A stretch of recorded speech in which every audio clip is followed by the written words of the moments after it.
پھر خود ہی کہنے لگی اسے قید خانے میں بند کر دینا چاہیے۔ ایسا اس نے اس لیے کہا کہیں وہ یوسف علیہ السلام کو قتل نہ کر دے۔ ادھر یوسف علیہ السلام نے بھی فوراً اپنا دفاع کیا اور کہا میں مجرم نہیں بلکہ یہ ساری کارستانی اس کی اپنی ہے۔ آیت 26 اور 27 میں ہے قال هي راودتني عن نفسي وشهد شاهد من أهلها إن كان قميصه قد من قبل فصدقت وهو من الكاذبين وَإِن كَانَ قَمِيصُهُ قُدَّ مِن دُبُرٍ فَكَذَبَتْ وَهُوَ مِنَ الصَّادِقِينَ۔ یوسف نے کہا یہ عورت ہی مجھے پھسلا رہی تھی، اور عورت کے قبیلے ہی کے ایک شخص نے گواہی دی کہ اگر اس کا کرتا آگے سے پھٹا ہوا ہو تو عورت سچی ہے اور یوسف جھوٹ بولنے والوں میں سے ہے، اور اگر اس کا کرتا پیچھے کی جانب سے پھٹا ہوا ہو تو عورت جھوٹی ہے اور یوسف سچوں میں سے ہے۔ یہ گواہ کون تھا؟ اس بارے میں دو قسم کی روایات ہیں۔ پہلی روایت یہ ہے کہ وہ دودھ پیتا بچہ تھا، اس نے کہا کہ اس عورت نے بہکایا ہے اور یہ اللہ کا معجزہ تھا۔ دوسری روایت یہ ہے کہ عزیز مصر کے ساتھ اس کا چچا زاد تھا، اس نے کہا قمیص دیکھو کہاں سے پھٹی ہے، پیچھے سے پھٹی ہے تو یوسف سچے اور آگے سے پھٹی ہے تو پھر وہ سچی ہے، یوسف جھوٹے ہیں۔ آیت نمبر 28 میں آتا ہے فَلَمَّا رَأَى قَمِيصَهُ قُدَّ مِن دُبُرٍ قَالَ إِنَّهُ مِن كَيْدِكُنَّ إِنَّ كَيْدَكُنَّ عَظِيمٌ۔ سو جب خاوند نے دیکھا کہ یوسف کا کرتا پیٹھ کی جانب سے پھٹا ہوا ہے تو صاف کہہ دیا کہ یہ تو عورتوں کی چال بازی ہے، بے شک تمہاری چال بازی بہت بڑی ہے۔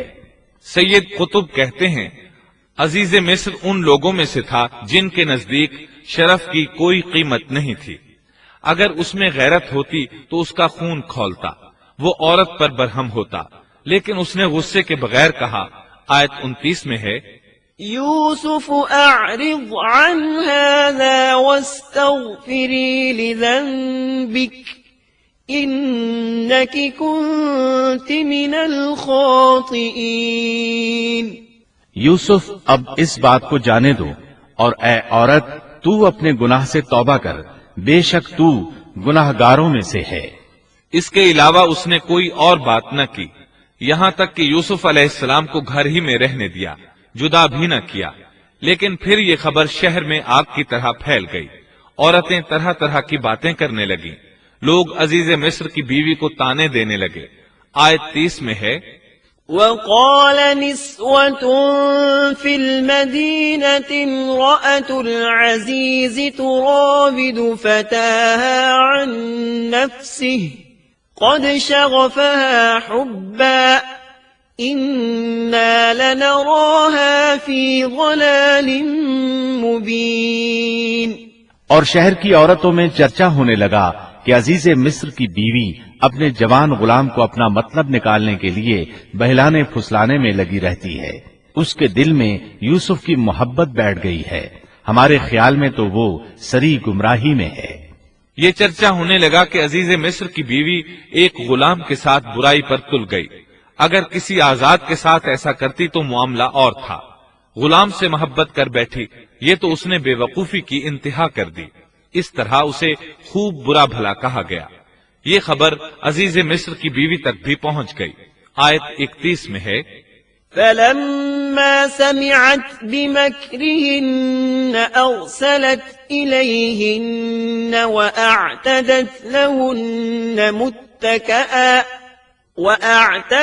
لَهُنَّ مُتَّكَأً وَآتَتْ كُلَّ وَاحِدَةٍ مِّنْهُنَّ سِكِّينًا وَقَالَتِ اخْرُجْ عَلَيْهِنَّ فَلَمَّا رَأَيْنَهُ أَكْبَرْنَهُ وَقَطَّعْنَ أَيْدِيَهُنَّ وَقُلْنَ حَاشَ لِلَّهِ مَا هَذَا بَشَرًا إن هذا إلا ملك كريم. اس نے جب ان عورتوں کی پرفریب مکارانہ باتیں سنی تو انہیں بلوا بھیجا اور ان کے لیے ایک مجلس مرتب کی اور ان میں سے ہر ایک کو چھری دی اور کہا اے یوسف ان کے سامنے چلے آؤ. ان عورتوں نے جب اسے دیکھا تو بہت بڑا جانا اور اپنے ہاتھ کاٹ لیے اور زبان سے نکل گیا کہ اللہ کی پناہ، یہ انسان تو ہرگز نہیں، یہ تو یقیناً کوئی بہت ہی بزرگ فرشتہ ہے. وضاحت اس کی یہ ہے کہ اس عورت نے اپنے گھر میں ایک دعوت کا انتظام کیا، تمام عورتوں کو اس دعوت میں بلایا. دعوت کا انتظام اس طرح کیا کہ سب کے لیے ایک تکیہ لگایا، پھل سامنے رکھے اور ہر ایک کو ایک ایک چھری تھما دی. ساتھ ہی یوسف علیہ السلام سے کہا کہ مجلس میں آ جائیں. جب یوسف علیہ السلام آئے تو وہ انہیں دیکھ کر مبہوت رہ گئیں. ان کے حسن سے اس قدر متاثر ہوئیں کہ اپنا ہوش نہ رہا اور پھلوں کے بجائے اپنے ہاتھ کاٹ ڈالے، لیکن اس کا انہیں احساس تک نہ ہوا. سبحان اللہ، کیا حسن تھا جس کی وجہ سے انہوں نے اپنے ہاتھ کاٹ لیے اور خبر تک نہ ہوئی. کہنے لگیں یہ تو کوئی فرشتہ معلوم ہوتا ہے، انسان اتنا خوبصورت کیسے ہو سکتا ہے. آیت 32 میں ہے قالت فذلكن الذي لمتنني فيه وَلَقَدْ رَاوَدتُّهُ عَن نَّفْسِهِ فَاسْتَعْصَمَ وَلَئِن لَّمْ يَفْعَلْ مَا آمُرُهُ لَيُسْجَنَنَّ وَلَيَكُونًا مِّنَ الصَّاغِرِينَ. اس وقت عزیز مصر کی بیوی نے کہا یہ ہے وہ جس کے بارے میں تم مجھے تانا دے رہی تھی. میں نے ہر چند اس سے اپنا مطلب حاصل کرنا چاہا لیکن یہ بال بال بچا رہا، اور جو کچھ میں اس سے کہہ رہی ہوں اگر یہ نہ کرے گا تو یقیناً یہ قید کر دیا جائے گا اور بے شک یہ بہت ہی بے عزت ہوگا. یہ آیت اس بات کی واضح دلیل ہے کہ یوسف علیہ السلام نے برائی کا ارادہ نہیں کیا تھا. پھر بات یہیں پر ختم نہیں ہو گئی بلکہ تمام عورتیں یوسف علیہ السلام پر ٹوٹ پڑیں. ان میں سے ہر ایک کی خواہش تھی کہ یوسف علیہ السلام اس سے محبت کریں اور بے حیائی کا ارتکاب کریں. اپنی عزت اور شرف کو انہوں نے خاک میں ملا دیا. یوسف علیہ السلام کے حسن پر فریفتہ ہو گئیں. اس کیفیت کو دیکھ کر یوسف علیہ السلام نے اپنے رب سے دعا کی. آیت 33 اور 34 میں آتا ہے قال رب السجن احب الي مما يدعونني اليه والا تصرف عني كيدهن اصب اليهن واكن من الجاهلين. فاستجاب له ربه فصرف عنه كيدهن انه هو السميع العليم. یوسف نے دعا کی کہ اے میرے پروردگار، جس بات کی طرف یہ عورتیں مجھے بلا رہی ہیں اس سے تو مجھے جیل خانہ بہت پسند ہے. اگر تو نے ان کا مکر و فریب مجھ سے دور نہ کیا تو میں تو ان کی طرف مائل ہو جاؤں گا اور بالکل نادانوں میں جا ملوں گا. اس سے ظاہر ہوا سب عورتیں یوسف علیہ السلام کو اپنی طرف متوجہ کر رہی تھیں. انہوں نے ہر طریقہ اختیار کیا لیکن یوسف علیہ السلام نے کسی ایک کی طرف توجہ نہ دی. اللہ نے انہیں بچا لیا اور عورتوں کی چال کو ناکام بنا دیا. اس واقعے کی خبر بھی لوگوں میں پھیل گئی. عزیز مصر کی بیوی کو پتہ چل گیا کہ یہ خبریں پورے شہر میں پھیل گئی ہیں اور لوگ اسے ہی قصوروار ٹھہرا رہے ہیں. تب وہ اپنے خاوند کے پاس گئی، اس سے کہا اب کیا کیا جائے؟ سب لوگ مجھے ہی الزام دے رہے ہیں، معاملہ بہت پھیل گیا ہے، اس بات کو دبانے کے لیے کچھ کرنا چاہیے. عزیز مصر نے کہا پھر کیا کیا جائے؟ آخر آپس میں مشورہ ہوا، دونوں اس پر متفق ہو گئے.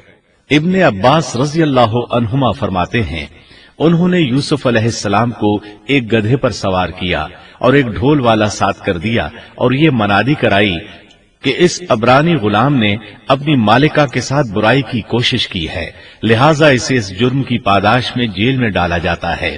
گویا انہوں نے اپنے پر سے الزام ختم کرنے کا یہ منصوبہ سوچا. اس بارے میں اللہ آیت 35 میں فرماتے ہیں ثم بدا لهم من بعد ما رأوا الآيات ليسجننه حتى حين پھر ان تمام نشانوں کے دیکھ لینے کے بعد بھی انہیں یہی مصلحت معلوم ہوئی کہ یوسف کو کچھ مدت کے لیے قید خانے میں رکھیں۔ انہوں نے یہ اس لیے کہا تاکہ یوسف علیہ السلام پر تہمت لگائی جا سکے۔ اس طرح یوسف علیہ السلام قید خانے میں آ گئے۔ ان کے ساتھ 2 نوجوان اور قید خانے میں بھیجے گئے تھے۔ کچھ دن ساتھ رہنے کے بعد وہ جان گئے کہ یوسف علیہ السلام نیک سیرت انسان ہیں، عبادت گزار نوجوان ہیں۔ ایک رات دونوں نوجوانوں نے خواب دیکھے۔ صبح